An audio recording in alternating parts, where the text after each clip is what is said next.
ce soir avec mes rêves.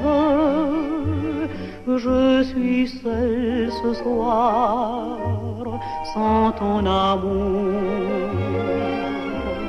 Le jour tombe, ma joie s'achève, tout se brise dans mon cœur lourd.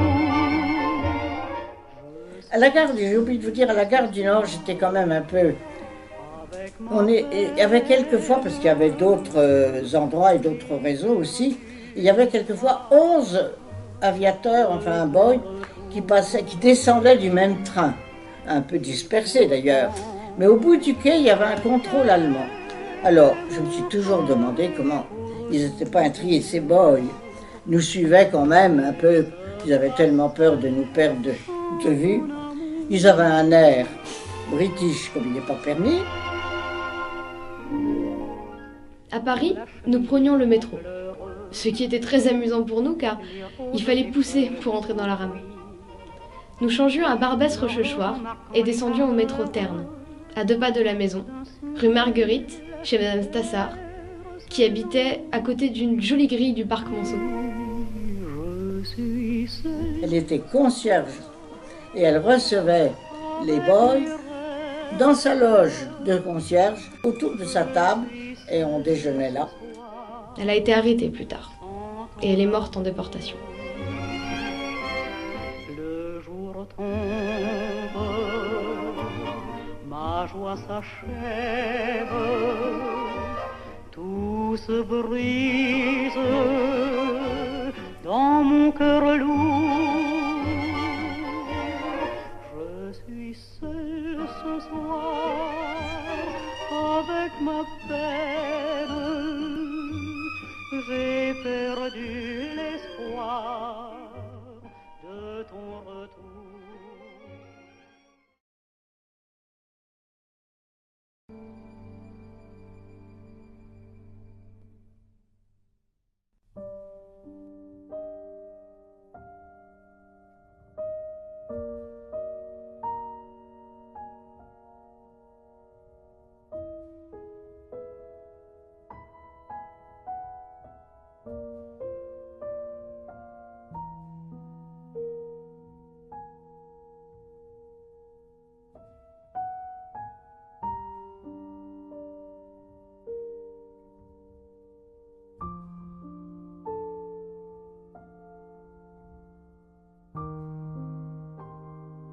Et on marche dans la plaine, lui devant, moi derrière, et Jean-Jacques derrière, nous étions 3.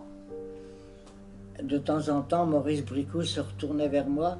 Vous voyez, les petites lumières là, c'est les postes allemands. Il faut surtout pas d'un mot et pas de bruit, bien sûr. Il y avait un phare qui tournait, qui éclairait, mais comme il était fixé sur un socle naturellement, on passait pas dans la zone éclairée. Et puis à un moment, on arrive devant, au bout de, je sais pas, 2 kilomètres peut-être, devant des fils de fer barbelés, avec de l'eau au milieu. Alors, Maurice soulève la première rangée de fils de fer barbelés, je me glisse, puis ensuite il me dit maintenant, il faut marcher dans l'eau pour que les chiens perdent notre trace. Ah, je vous assure, je me disais, c'est exactement comme ça que je me représentais qu'on pouvait faire la guerre quand on était une fille, quand on n'avait pas 20 ans et qu'on n'était pas soldat. Parce que comme j'étais en Lorraine, on jouait souvent enfin, à la petite guerre avec les cousins. Et puis j'avais été élevée dans ce milieu militaire. J'avais lu un livre que tout le monde disait à ce moment-là, alors c'était sur la guerre de 14, la guerre des femmes.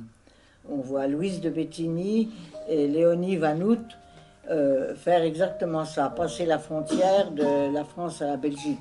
J'avais adoré ce livre de Antoine Rédier. Bon, et on ressort de l'autre côté des fils de fer barbelés, et puis on marche encore, et on arrive alors On devine dans le noir des toits. La nuit était pourtant noire, mais il y avait des toits qui faisaient encore plus noir. Et Maurice Bricout nous dit à Jean-Jacques et à moi, voilà, vous allez rester devant la porte, je vais faire le tour de la maison pour frapper au volet, là où je sais qu'ils se tiennent, et si tout va bien, on viendra nous ouvrir.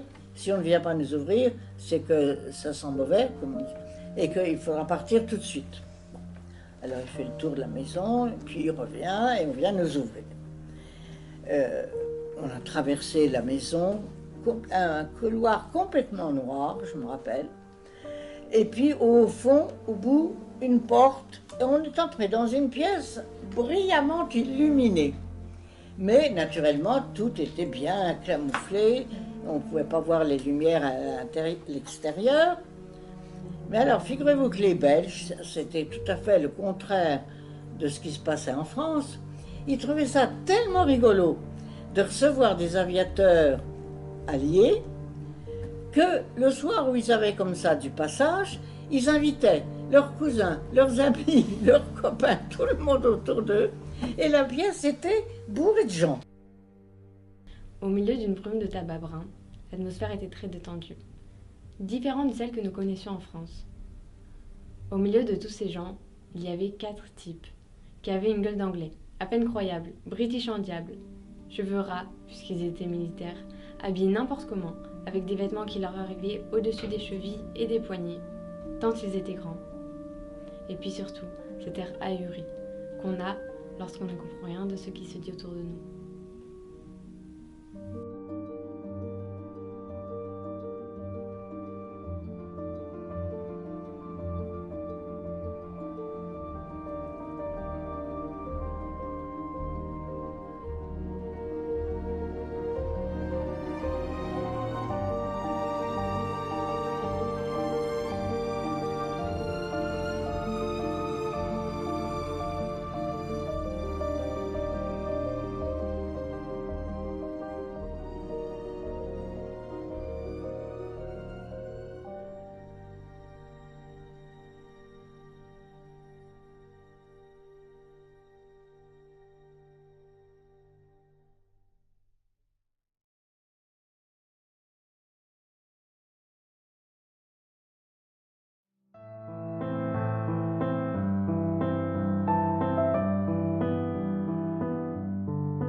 J'ai pédalé, j'ai dépassé la maison que j'habitais, soi-disant.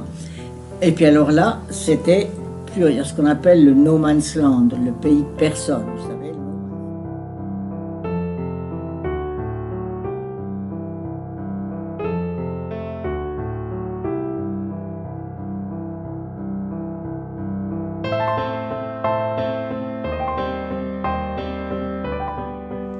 Ils m'ont dit de faire vite. J'ai pédalé aussi vite que j'ai pu.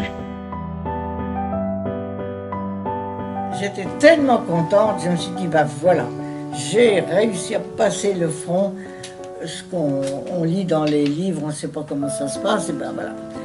Et après ça, le lendemain, j'ai pédalé jusqu'à Lille, voilà. Ça a été mal. Et puis je suis revenue, il a fallu faire la même chose en sens inverse, mais enfin, ça a été plus